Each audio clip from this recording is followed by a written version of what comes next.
Hello and welcome to the Storypath Ultra Q&A as part of Onyx PathCon 2024. My name is Terry Robinson. I know nothing about this content whatsoever, and I look forward to learning along with everyone else. So I will be the consummate idiot for this panel, as I often am so much in life. Oh, that's my job, Terry. Yes. All right. Pardon me. I will be the fool then, and you may be the idiot. Thank you. As I'm That's much fond of better. saying, I'm often an idiot, rarely a moron. Um, but joining me today are developers, authors, writers, creators, and kind of the creative force behind Storypath Ultra, or at least part of the Storypath Ultra team, Danielle Lozon and Eddy Webb. Danielle, would you mind introducing yourself and saying what your involvement with Storypath Ultra is? Sure. So I'm Danielle Lozon. I'm an in-house developer with Onyx Path and also the kind of design brain behind updating Storypath to Storypath Ultra. So some years ago in the middle of the pandemic, I say the middle. I don't know if it was the middle, if it was the beginning, what is time? But Eddy messaged me, said, "Hey, I've got a project I think you would be good for. Do you want to meet with Rich and I?" And I was like, "Sure, I'm traveling, but let's do it." So I kind Oh, of, that's right, you were. yeah. So I got on my phone on Discord at like a gas station. Uh, There I was in the Bucky's parking lot, having hit rock bottom. yeah, kind of. And so we're Often dice. talking, Yep. and we discussed what would updating Storypath, not updating in the sense of like making a 2.0, but in like taking the lessons that we've learned over the years and turning that into a more refined, slimmer looking game line. And I had a lot of thoughts about that, and he was right. And so I spent a bunch of time working on all of my proposed updates and made a little document out of them, pitched them to Rich. Rich was like, "This sounds great." And then we went from there. Awesome. And Eddy Webb, what's your involvement with Storypath Ultra? Well, so it actually goes back to Storypath original, in the sense that one of the responsibilities when I first came on as in-house developer was to kind of not manage story system, but at least kind of keep an eye on it because sorry, what had happened was basically the Trinity and Scion teams originally kind of just went in their separate directions, and there wasn't as much communication between teams. So I was asked to kind of help bridge that gap. And then over time, I've been kind of keeping an eye on things, but I knew pretty fast that as I was watching the games roll out, that Danielle was someone who really seemed to get what Storypath wanted to do and really had some strong ideas on how it could evolve and change. And so over time, she and I just like, because we're friends, even outside of work, we've been friends for a very long time. So like, we'll just talk about, hey, we could do this, we do this. If you put two designers in a room, eventually they're gonna just like, yeah, we could do this and twist this around and adjust this. And so yeah, like Danielle said, when Rich came to, and said he wanted to do a new refined version of Storypath, because we've learned a lot along the way. I was like, yeah, Danielle's definitely the person we want to talk to. And then ever since then, I've been making sure that this time around there's a lot more consistency. And so as for example, Matthew went off as they're working on The World Below, and Danielle started working on At the Gates. They were already collaborating, so it was pretty easy. But I was able to kind of come in as someone who wasn't neck deep into the details of each of their respective games and go like, hey, I see you doing this over here, that over there. How do we start connecting these things up and adjusting things in this direction so that they all kind of line a little more consistently? One of the messiest words that you both used is improvement. Because improvement implies kind of a desired type of game that you think your system should produce. Sometimes a system strips away mechanical complexity. Sometimes it adds mechanical complexity because that's where you want the game to be. When Yeah. you say improve, what are the kind of stories that you wanted Storypath to be able to better tell? I'll start, Danielle, and then we can kind of Yeah. pick up there. because I remember some of this was in conversation with Rich about what he kind of wanted to see out of Storypath 2. And I had been involved in some of the original conversations with what he wanted Storypath to do. And so I've been pretty good sense of where Rich's head was with it. And the big takeaways have always been that these are ultimately protagonists, and protagonists are always have a certain amount of capability. I like to I often call it competency porn as a joke, but basically it is a lot of television shows where like all the lead characters are just very competent in their field, and we wanted to reflect that kind of thing. And recognizing that the kinds of games we make, even if they deviate pretty far from action adventure, there's still pretty kind of strong action adventure core to them, and reflecting all of that. But as we moved into Ultra, we realized that there were some systems that we thought were going to be used pretty heavily that ended up not showing up very often. Other systems that were meant to do one thing ended up becoming more load bearing than we originally anticipated, and also some that we thought were very, very clear, and turns out a lot of people in the community just couldn't wrap their heads around them looking at UScale. So I think it was a good chance for us to kind of really come in and clarify, refine, and just make things a little easier to parse, but also to make sure that things were distributed in the right way. But on top of that, I know Danielle came in because she has a very strong ideas about like failing forward, for example. Yep. Mm. Yeah. So, oh, is that you're tossing No, that that was my ball to forward to me? you. Sorry. Okay. Yeah. No, that's fine. I just wanted to make sure you were done talking so I could start whinging about failing forward. So, one of the things the Storypath was originally doing was it had these complications, and complications were designed to, kind of give you a way to tweak the difficulty of an action or to give you consequences of doing a thing. But we didn't give a lot of good what's the word? We didn't do Advice? a lot of good. Yeah, we didn't have a lot of good advice on how to implement complication, and we didn't do much in the way of showing how complications would show up in the game, how players, interact with it, how story guides use it, et cetera, et cetera. So when we started to work on Storypath Ultra, the big thing that I wanted to do was to make complication matter way more, and not just matter more, but to be something that this is how we're tweaking the difficulty of actions. The base standard result should assume success. And then everything after that is what comes of that success and how well you are succeeding. And so the thing that I was trying to do was to show, okay, yeah, it's really easy to do your initial, whatever it is, attack or the initial part of a system. But after you've done it initially, it's harder to 100% not have anything bad happen to you or weird happen to you as a result of the action you took. So, and when I say that, I'm not talking about like, oh, well, I was doing something and then something bad happened to me and that really sucks, but more like, I knew this was going to happen if I did this. I knew this was a possibility and I did it anyway. And one of the interesting problems that you run into in modern game design is the partial success or failure, but is you run into this problem called the cock-up cascade, where if you just keep rolling partial successes, you now have this endless, interminable thing. But one of the things that Storypath lets the character and the player do is say, no, I'm ending this now. I'm taking care of this. And it's nice to sit down at a table, like when I'm playing Trinity Assassins, and just be super good at something. Yeah. It doesn't care about this kind of narrative push and pull that's on the story guide to kind of even out. So it's really nice. It's really nice to sit down and feel poissant in a way that you don't necessarily get to in a lot of other games.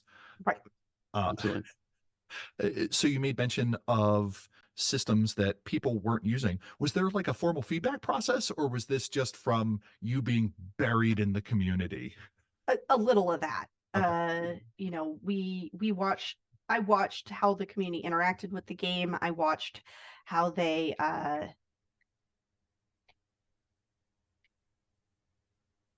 did stuff with, you know, the systems, and I just, that kind of became uh what we did. Like, okay, I have seen this, I have run the game, right? Mhm. Like, I have struggled Yeah. with these things, I see that Mhm. other people are having the same issues. Then okay, that's what I want to correct and address. Right. I mean, so I'm going to be just straight up honest. Danielle and I started really talking about this during the Aberrant feedback process, Mm. right? Yes. Because Aberrant was kind of the limit break of what Storypath can do, and I'm super happy with what Aberrant did. Don't get me wrong. I think Aberrant is a great game. But we had people who were very passionately invested in Aberrant, and also at that point in time, relatively familiar with Storypath, asking some very, very good questions.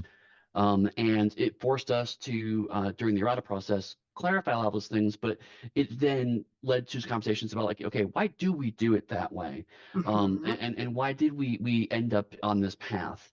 And so, I mean, uh, but again, like the thing that we both discovered was that story, unlike a lot of other games where over time you see a lot of mistakes, and so a new edition kind of you need to kind of reset and recalibrate a bit more, and so make some kind of structural changes to kind of make it all land. You know, Dungeons and Dragons, for example, usually some strong structural changes each major edition.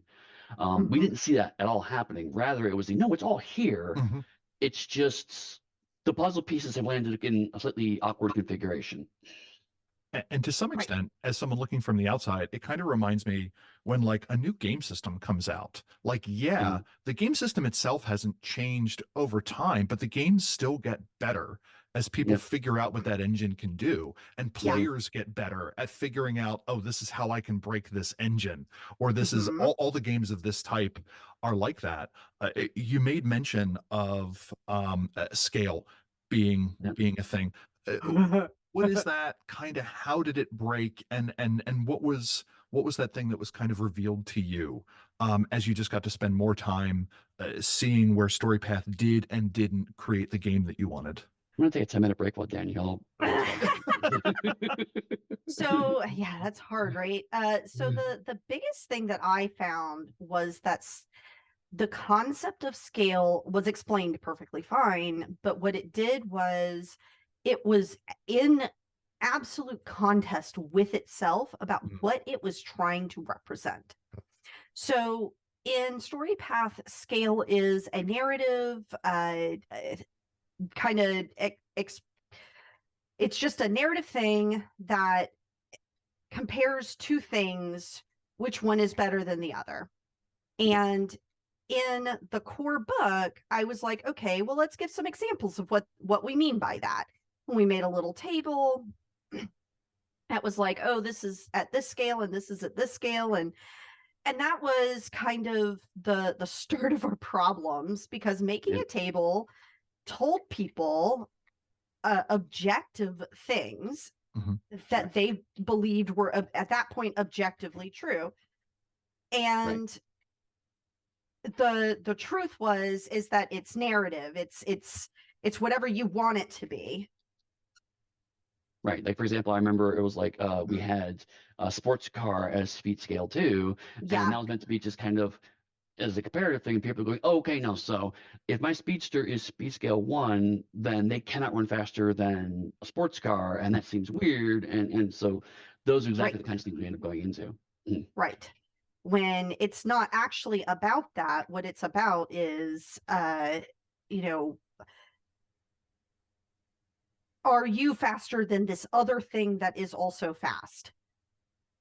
and Right. that and it seems like the intent was to actually get away from the absolute value scale and Yep. saying, well, I have a speedster that's a speedster 3, but this guy Right. seems to be super fast than me. I'm going to need to level up my game or have some help. I'm going to put him in a 4 or Yeah. something like that. Yep. Okay. Mhm.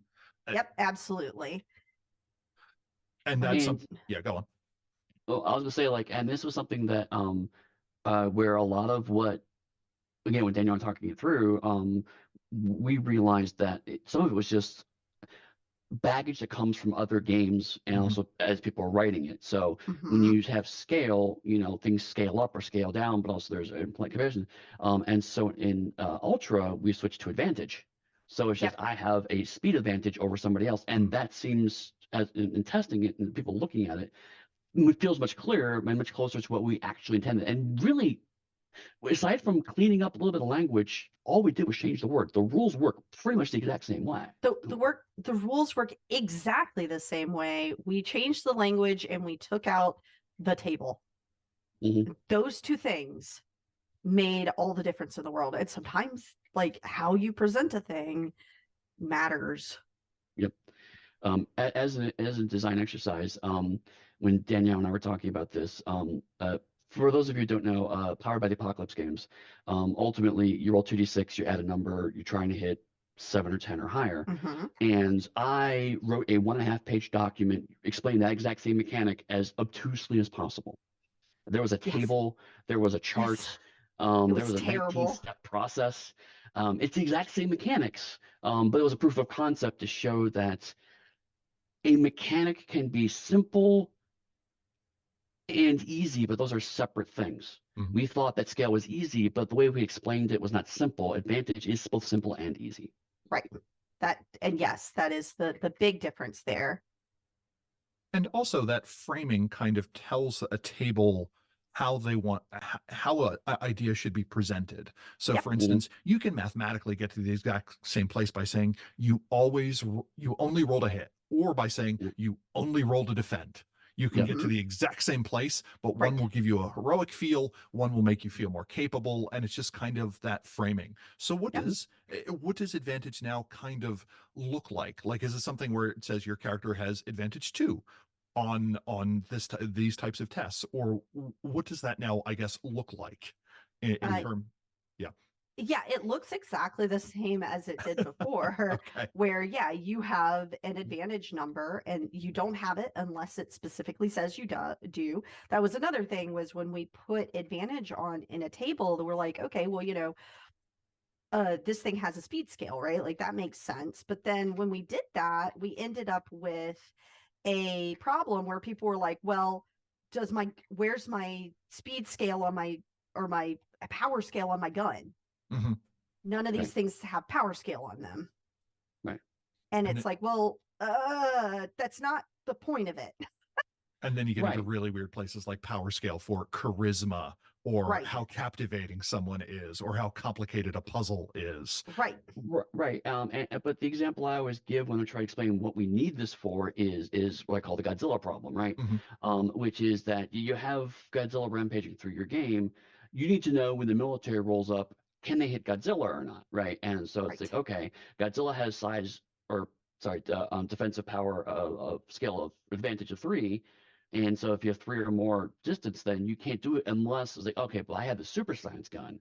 And so in this case, Right. it's designed to defeat kaiju, so it has a power advantage of 2. It's like, okay, well, now we're down to only 1 point of advantage difference, and now we can start rolling dice. Whereas before, it's like if you're just shooting guns at it, pew, pew, pew, pew, nothing happens, and that's all you need to know. Right. And for those people where that's not enough, the Goliath system in Aberrant is super fun and should be stolen by everyone Yes. doing every game ever. So scale was kind of reframed as advantage. Now, as someone who is somewhat familiar with the Storypath world, I generally participate in most of the Kickstarters. I've played 1 or 2 table games, maybe a 5-6 session game. None of the epic 90 session every Friday for 2-year quests Right. that maybe of the past. Um, there seems to be this push and pull of backwards compatibility versus new mechanics. How as a player who's curious about this, should I look at this? Is this a dot revision? Is this a revamping? Am I going to be able to still use all of my old supplements and so on, to inform these games? How should I think about Storypath Ultra's relationship to Storypath in terms of, for lack of a better term, compatibility? Eddie, do you want to Um, handle that? yeah. Ultimately, our number one goal was to make the system the best it could be. I mean, we would like it to all be compatible, but if making the game better got in the way of that goal, we went the direction of making the system better. So that was our number one kind of priority. But even after all of that, um, a lot of the changes again are terminology. There are some pretty strong things. You can't just look at the book, go, okay, I'm mentally changing words and use it. That you do have to do some revamping if you want it to work. Uh, for example, last year we put out a brochure, which is a preview of Storypath Ultra, and in there's a few pages kind of giving you the high level of how you would convert these things over. And most every game, we didn't go into absolutely every power because some of them will probably have to be refined, but just here's the high level things. Each game line had like maybe a few paragraphs of high level changes you have to keep in mind. So it is very much more in the sense of like a patch, like, hey, I haven't played Cyberpunk 2077 in about a year. I'm gonna have to download a bunch of things to keep it up to date, but it's still gonna play a lot like Cyberpunk 2077 when I first got it, except for maybe less bugs. That's kind of the same idea of you're gonna get a slightly different feel. But in general, it's going to play a lot, very close to what you had before. Yeah. And there's be some terminology shift, but you'll get used to that after a while. Right. Yeah, pretty much exactly that.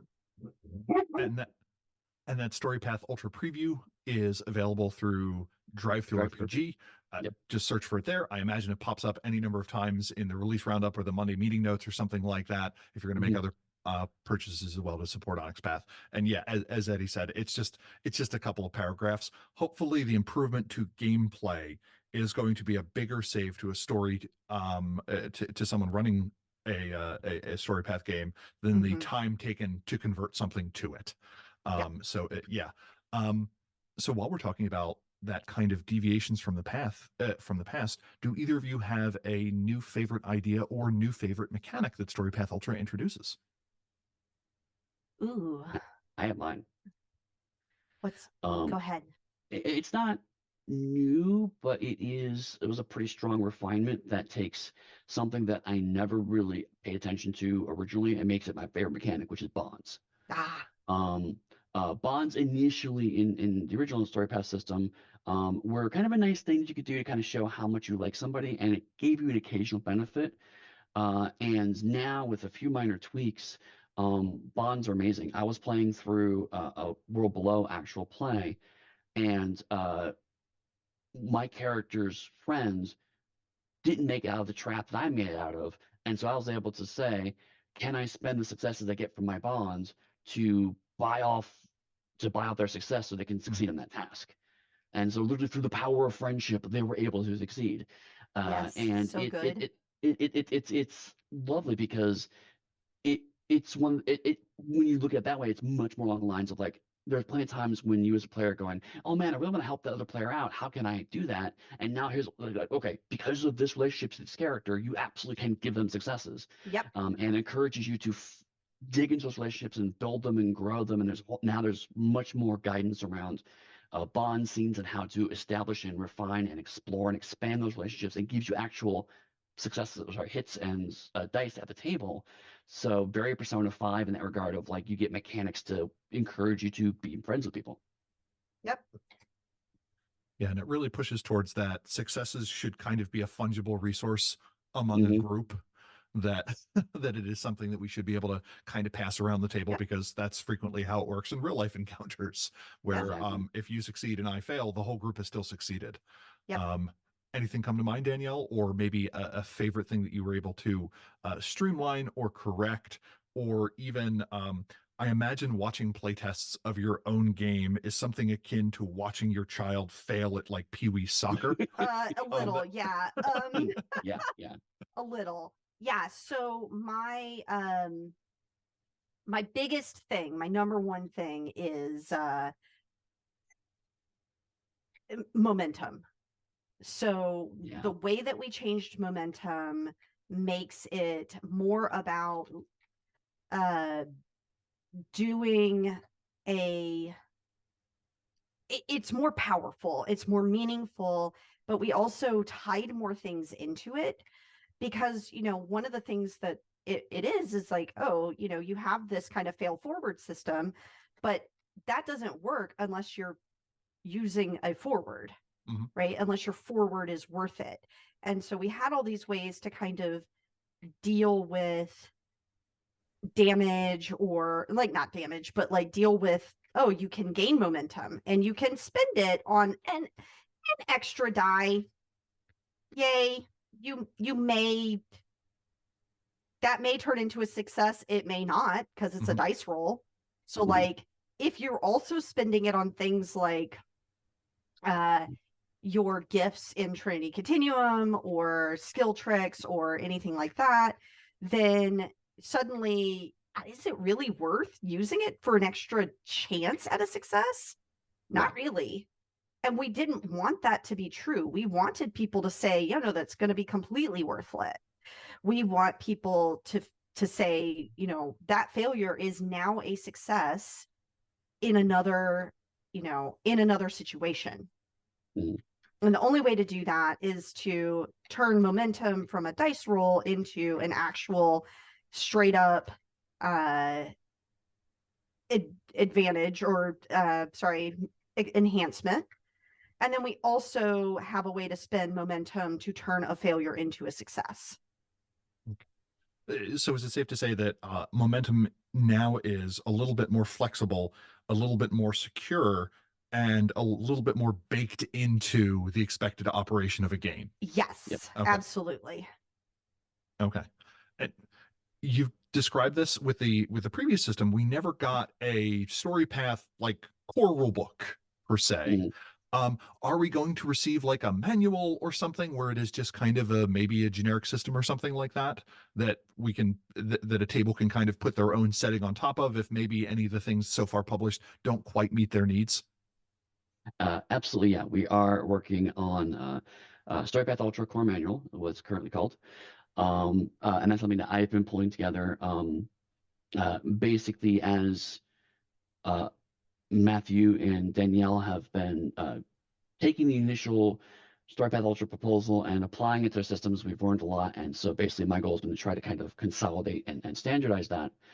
And initially it was born from the idea of ultimately I wanted to have a core rule chapter that we could then just drop into future Ultra games and then adjust as needed rather than rewriting it from scratch, which is what was happening for existing Storypath games.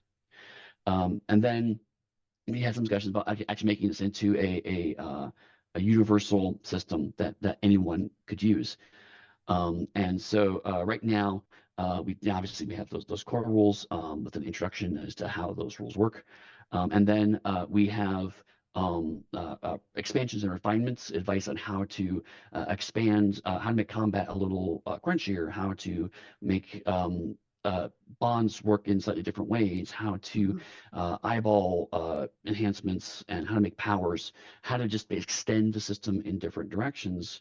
Right. And then after that, we have what I'm calling building blocks, which are subsystems you can just drop into a game that not all games need. So like not every game needs a crafting system. Hmm. There's one in At the Gates because it's really important to At the Gates. But Curseborn doesn't necessarily need a crafting system, for example. So the idea that you have these subsystems you can drop in and it has things like crafting and large scale combat, vehicle rules, stuff like that, that give you an idea of how you can also build on top of the existing core rules if your game requires it. And then we're going to have some example settings in the back of the book, as long as we also have some story guide advice on how to implement all this material. And then we're going to have some example settings in the back to kind of show what a game built with these rules looks like in a very small space. And so right now the current idea is I'm writing the first one, and then we have some ideas for the other ones that could go in the back, and then perhaps during a crowdfunding campaign, we will either have people vote on them or we will see which ones rise to the top. We're not quite sure about how that's going to lay out yet, but there'll be a few in the back, and the community will have at least some impact or visibility into what those will be. And that's interesting because it kind of gives you, to me, when Cipher System, Genesis, all eventually put out like kind of their secret core rulebook. Like they've done a bunch of games. And this is kind of fascinating because one of the things you get is kind of the straight dope from the designer that just Yeah. says, this is the intent of this. Right. In a specific game that may be there, but just having direct access kind of to the thoughts of the person who came up with it and being like, no, momentum is a ballast mechanic for fundamentally action adventure games, because the goal is to get to the summit of Mount Plot, but to make the journey as interesting and perilous as possible, as opposed to in a horror game where sometimes you just don't get to the top. Right. And just how those subtle changes in assumption very much creates a different game. And yeah, it seems to lend itself towards, hey, the better we do, the more of these additional chapters that we get to put in the back. And also it seems like it makes space for like weird micro genres. Like, Yeah. I'm a fan of magical realism. I don't expect anyone to put out a giant core rulebook to create a magical realist game. No. But like, Speaking of microgenres, actually, that's funny because the one I'm writing is the high level pitch is Y2K went very badly because it overlapped with the biblical apocalypse. And so now you are in a post-apocalyptic world where you are possessed by an angel fighting demons, and angels and demons have agreed on one set of rules to handle their conflicts, and that is professional wrestling. So you're an angel-possessed professional wrestler in the post-apocalyptic landscape. This is never getting a 250-page rulebook, right? No. But you so say that. happens I in the lived game. through the 90s. We saw some weird stuff then. That's all I'm Right? saying. But Yes, exactly. And then you have the modern microgenre where it's like, you're a hyper intelligent cat who's found a goldfish and your goal is to return it to its parents, but also to learn how to read. Right. And it sells Yeah. 500 copies on Drive Through RPG for $9 or something like that. And you're like, oh, I'm glad that existed. Right. Yeah. I'm playing through the Spanish Civil War. You know, it's like it's an extremely specific thing, but also I have magical powers. You know, Right. there are lots of people who, particularly from the They Came From side, of people who are like, you know, trying to turn They Came From into increasingly specific, Mhm. emulation tool. Right. And we realized that that's something that if we had a core rulebook, people could stop Just beating do. them where they came from. Yeah. Do it themselves. This is the part where I admit that I've been trying to look at They Came From as the foundation to do a 1970s setting informed by the works of Joan Didion. So to obvious doorbuster, I know I shouldn't have said that out loud. Yeah, Dozens of people are going to copy me. Yeah. I Yeah. know, right? I mean, But that's Dungeons what and Meridian, yeah. happens. I submitted that during the most recent They Came From Kickstarter, and Matthew Dawkins' reply was, "This is certainly one of the most original takes on it." And I'm like, okay. Well, you sure Okay. are original. And yeah. I'm like, I'm Irish American. I've thrown off the British twice. Don't come for me, buddy. Fuck. But anyway, that sounds really exciting, and that seems like something where it then creates an ecosystem. I assume, is this something where this is going to go on Storypath Nexus and people can start trading these additional modules or their own little unique settings? We don't have any final answers towards that yet. Okay. But we are, I mean, like in I think 2 weeks, we're gonna have an internal meeting to talk about what that looks like. And I would be surprised if community content is not part of that conversation, right? Because we've had a really strong success with community content. I think the big thing is we have to phrase it in a way that people aren't just as a bad example, but let's say they're taking Storypath Ultra and then making basically a Vampire the Masquerade clone and then trying to sell it, right? We have to avoid those kinds of situations. But also, I mean, there may be opportunities for things like talking to other companies on a more direct level, and licensing out in that regard, or putting out, other kinds of source book and support for it. But I suspect community content, again, I would be surprised if community content wasn't at least some part of that. Okay. And kind of what is the timeline? Very, very vaguely. Is this something where we should expect something maybe by the end of the year, or we should look to 2025? Just for people watching in the future, we don't have a call to action now, but just kind of the buffer there. Generally, it's been within a few months of when the book is finally released to everyone. And our timelines from crowdfunder to delivery have been 18 months to 2 years. So by extrapolation, I mean, we don't know for certain, but I mean, 2024 or 2025 would probably be a little too soon for that. Pardon me, for the crowdfunding campaign to start. Apologies, not for the the crowdfunding campaign will probably be sometime this year easily. Okay, cool. But yeah, in terms of the community content being available, that's probably at least 2026. What kind of design challenges does that genre-free building require of you? Because I could see someone going real deep on like naval combat, but now you're actually just making a vehicle mass combat system. Do you enjoy that as a design challenge? Both of you having at this point decades of experience in game design. Is that something where you just kind of rummage through your mental index of, well, I've played 200 games, here's 15 of them, I will distill them into their truest form and reveal the truth unto the world? Yeah. Yes. I also, yeah. Yeah. We're going to go with just yes. like The that. messianic version outlined by Terry is the truth. Yeah. Yes.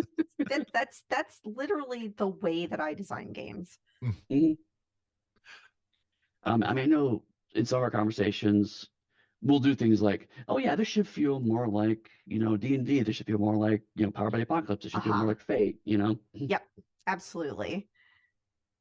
Yeah, I mean, anytime somebody asks me like, oh, how do you do design? And I'm just like, okay, you find a mechanic or a thing that somebody else has come up with or iterated on that you really like, and then you take it and you steal it. And then from there, you either steal it wholesale, or you iterate on it beyond to make it fit the mold of the needs that you have for whatever it is you're doing.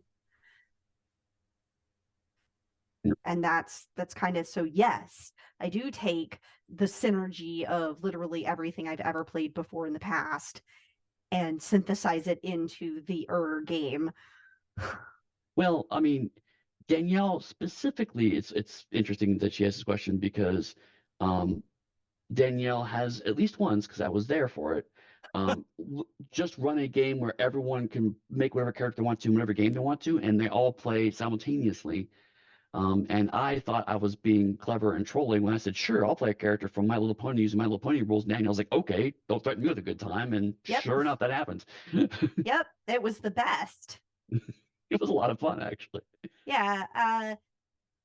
Like, I think you get to a level of designing a game where, or even just, understanding rules, running games. We've run enough games where you kind of understand what effect a rule is going for, or what a gameplay mechanic, like what is this rule trying to make you do?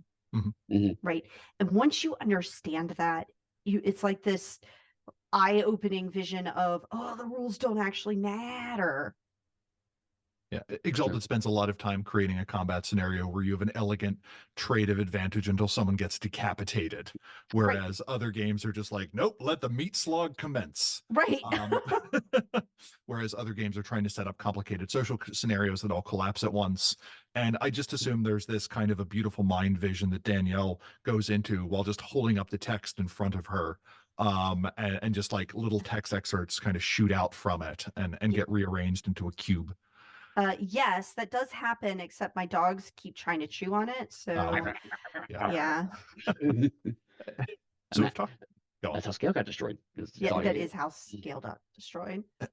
So we've talked a bit about kind of what the hope is for Storypath Ultra. We've talked a bit about kind of where it came from. What games are out there that use Storypath Ultra, and what have you taken so far from how the audience has received those? Onyx Path has started doing ash cans, which I love. $5, great way to do a preview. It's hard not to have just that to kind of chew through. They're very short, so you can read them in an hour and really get the gist of something. How have you enjoyed kind of that ash can process, and what has that taught you so far about Storypath Ultra? So, I'm glad you asked. So I don't know how to answer that, to be honest. Well, I could say, because the first ashcan I worked on for us was the Curseborn ashcan. I had a hand in that. And the one thing that was clear to me in the process of working on that was how compact Storypath Ultra is now, right? Like, one of the things that we realized as we were doing the transition is that Storypath is actually quite easy, but the way we were explaining it and supporting it made it look more complicated and denser than it really was. And we talked Yes. about that earlier about the trying to make things simple. That was something that the whole system kind of needed on some level. And so once we got the language cleared up and we're able to express things more succinctly, um, then it became almost like a IKEA flat pack, where like if you put things just so and smush them together in the right space, it actually doesn't take up a whole lot of room. Mhm. To the point, like I'm running these Storypath Ultra set, this one or about flip setting, and how much I'm able to cover in a much smaller space is actually just mind blowing. The same thing with the Ashcan is like we were able to cover a lot more material than we would normally have in, like, say, a Jumpstart, but with not a significantly higher page count. Mhm. Mm-hmm. Yeah, it's kind of interesting to look at the quick start for Victorian Mage that just came out, and I'm like, okay, how are you going to jam the sphere system into what? Okay, you're not. Moving on. Right. As opposed to a PBTA quick start or these ash cans where I can run it and have. Like we've Yeah, done that first session out of it, and it's like, oh, that's pretty great.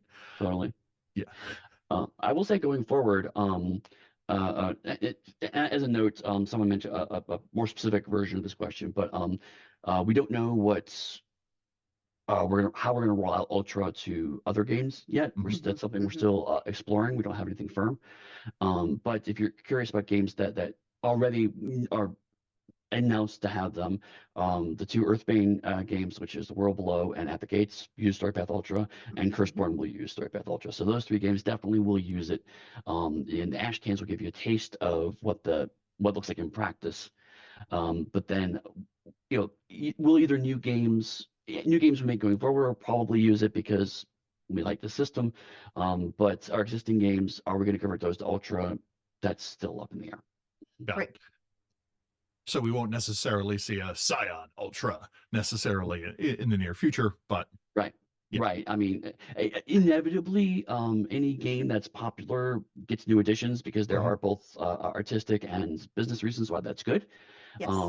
And so logically, converting it to the best version of Storypath makes sense. But we don't have anything firm, and we have to think about what that looks like. Do we do it the way we did it before? Do we try something new with it? Do we, repackage that entirely? Do we just not bother with the addition? Because also another piece of this is that we as a company don't obsolete our previous games. They're all still available on even the ones that we acquired from White Wolf before we started making these games. The original versions of the Trinity games, the original Scion editions, those are all still available in print on demand and PDF. So even if we do go in a direction that people are like, oh, we think Ultra sucks, we like the old system, then those books are still going to be available. So Oh yeah, we're never going to stop selling a game or games books unless we just don't have the IP anymore. Yeah. Right. So I've picked up the ash can or I've looked at the pamphlet. What is the best thing I can do as a fan of the system to kind of help other people try it or to kind of boost it? Like, what are the things I can do to help with that? Do you have any thoughts, Danielle? Or do you need me to take Oh this? yeah, you rate, review. You rate and review. I don't know if you were paying attention to any of the other panels I've been on today. The best way to support us is to, first purchase our products, because the money that you give us goes towards paying people to make more products. And then second, to help us get other people interested / involved in our games. And the way that you help raise visibility is by rating and reviewing things on whatever social media or whatever site that you do those kind of things on. So if you buy it from Drive Through RPG, you can go in and you can give at the very least a rating or a review if you are feeling kind. And those things help other consumers know, not just, oh yeah, this thing is a thing that sold 50 copies, but nobody's really playing it or talking about it, but instead saying, okay, well, the reviews say, overwhelmingly positive, or okay, the reviews say this is the cool things about it. Oh, that's a thing I'm definitely looking for. Now I know because somebody reviewed it. This is definitely something I want to purchase. One of Right. the things that's been kind of interesting is the Curseborn Ashcan is one of the rare cases where I've slowly seen something climb up the bestseller title list. Normally, something debuts in first, Mhm. and it's got 200 or 100 sales day one. And it just kind of slowly goes down.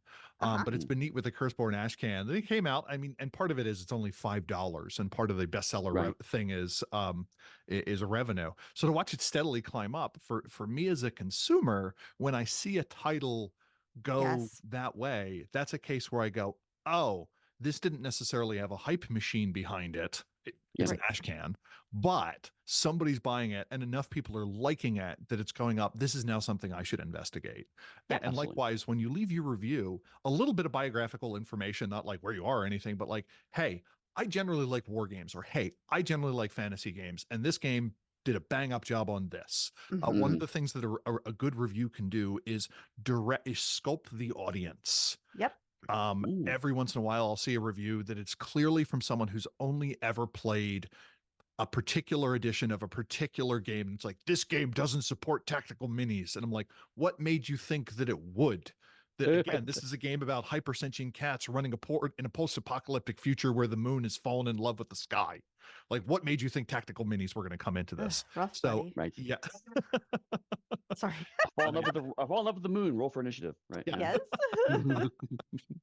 We're going to need a scale check for that. All right, So- time to break out the minis. Yeah. So these are other things that you can do to help in addition to just running it for your group. So that kind of ends the set of my formal questions that we kind of wanted to go through. Before I check through the chat, were there any other ideas or thoughts that you wanted to just kind of share about either Storypath Ultra or the path to come out with it, or what you've learned so far in developing it? I can't think off the top of I my head. mean, I've learned a lot about Storypath as we've been developing it. Like every time, first it was the world below. First it was the initial writing, right? Getting it done. And then it was the world below.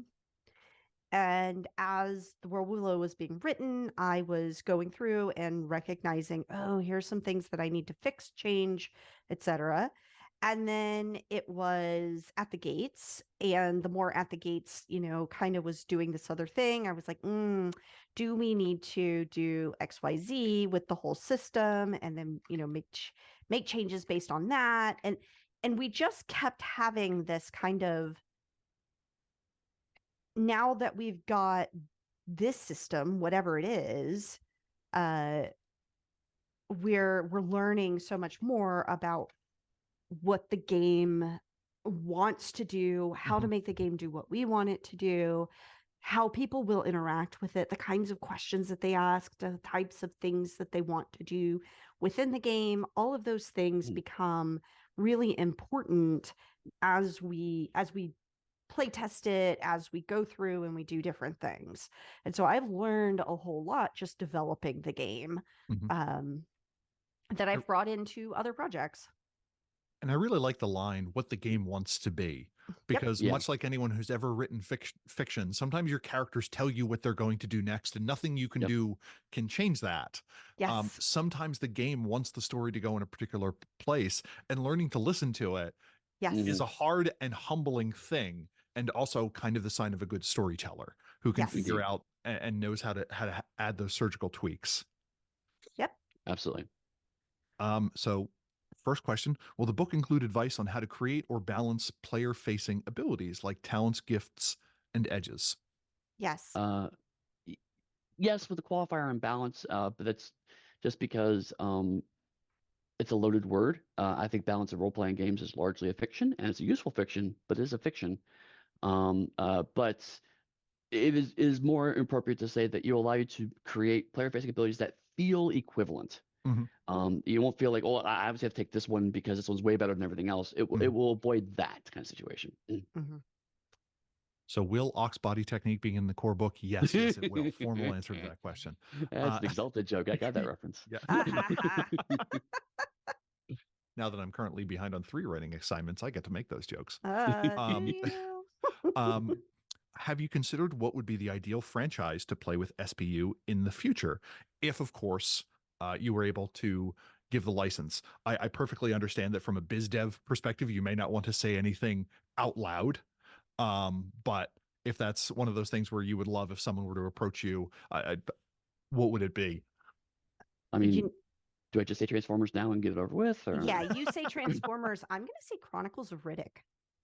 yeah, there you go.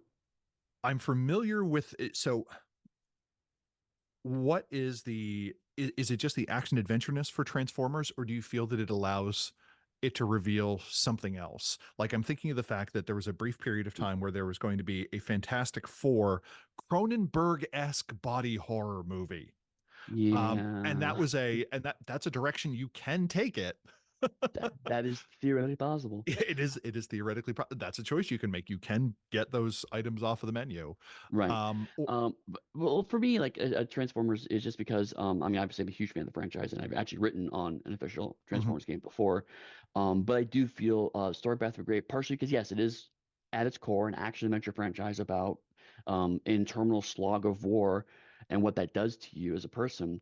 But also Transformers has always had a faux amount of energy conservation because Okay. energy is a big piece of why the Transformers do what they do, but it's always on a narrative level and never on a concrete level. Yeah.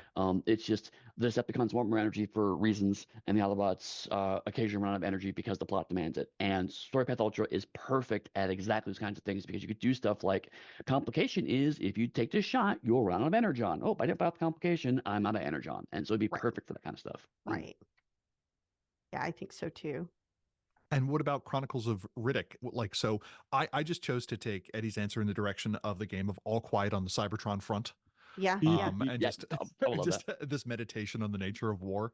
What is it that what is that tableau or scene from the Chronicles of Riddick that you really think that SPU would knock it out of the park on?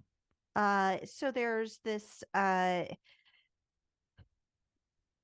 of like deep dark element to Chronicles of Riddick that also magically, like, there's a magical element as well, and just the kind of playing in this kind of a grittier world where that failing forward or that complication is like just always there.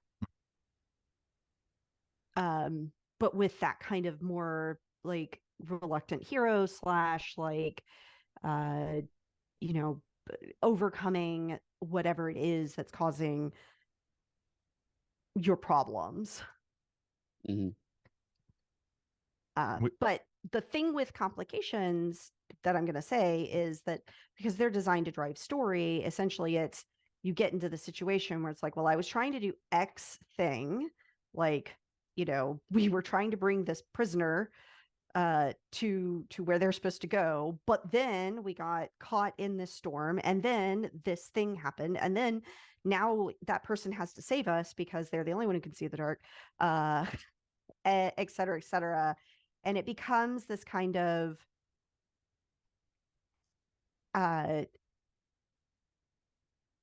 like every time you succeed on a thing, you're still driving the story forward. Yeah. And actually, it's funny because that's a lot of the reasons why. The other thing I was debating mentioning was slow horses, but it's the same thing, which is like every decision you make in slow horses ultimately makes your situation worse. So yeah, it's similar vibe. I just want to see a character sheet for Judi Dench, and that's kind of the thing I really want out of that Chronicles of Riddick game. Yeah. So we have a last question, and that is, could you mention another one of your mini settings that we could vote on during the crowdfunding campaign? And or potentially, you mentioned the 2 apocalypses scheduled at the same time, and my immediate thought was that was caused by the fact that someone tried to enter the 7 seals into an Excel spreadsheet, and Excel took that as July 1st. Oh fuck, Right. yes. Yeah, from the joke of I think she's a 10, but Excel thinks she's October. Yes. That's amazing. Oh Oh my God, that's so good. No, I don't have any other settings to announce right now because we still haven't finalized those. No. But I will say that the setting I mentioned, the name of it is Pinfall from Grace. So there Yeah. you go. Awesome. Eddy, Danielle, thank you so much. For anyone who's interested in Storypath Ultra, please go grab the brochure. Please go grab one of the ash cans. If you decide to read it, leave a comment and review. If you decide to play it, certainly leave that comment and review. Everything we can do to spread these games out helps us create an environment where we can tell games that matter with people we care about. So Indeed. Awesome. I don't know if we have any sort of outro, but that's what I'm calling it. Yeah, So, yeah. I That's think it's great. Thank you all for coming. Thank you all for bringing the great questions. And yeah, keep an eye out for the core manual. I will say it is coming out sometime. There's crowdfunding campaign will be sometime this year, and it won't be in October because we all know what's coming out in October for crowdfunding this year. Yeah. So sometime it's not October. Sometime in not October. Right. Cool. See you all later, I guess. yeah, All right. I'm not sure. Thank you, everybody. Bye. Bye. And how do we go? I don't know how this works. Neither do I, unless it's automated. I am not the steering of the Nor ship. I. Did they go take a break, expecting it Maybe. to end in? Well, we're still here, so Yeah. let's That's hi. awkward. There I was with Danielle behind a Buc-ee's in Austin. We're doing lines of dice off the back of a 1972 Dodge Cruiser. And no, Amazing, actually. That's so good.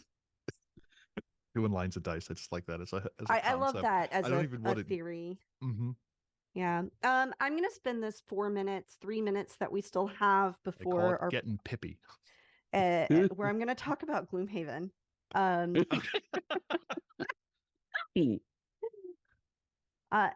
not in like a I'm gonna tell you all about Gloomhaven kind of way. And instead, I'm gonna talk about how I have been working on Gloomhaven and like in coinciding with like At the Gates and Curseborn all at the same time because I must hate myself. It's true, you do. And it's true, I do. And that just learning a lot about like learning new systems, learning new things, designing systems, playing games in different systems, all of that kind of gives you perspective on like learning how a game should work or what experience you're trying to get out of a game. Mhm. And so in Gloomhaven, you're playing mercenaries who are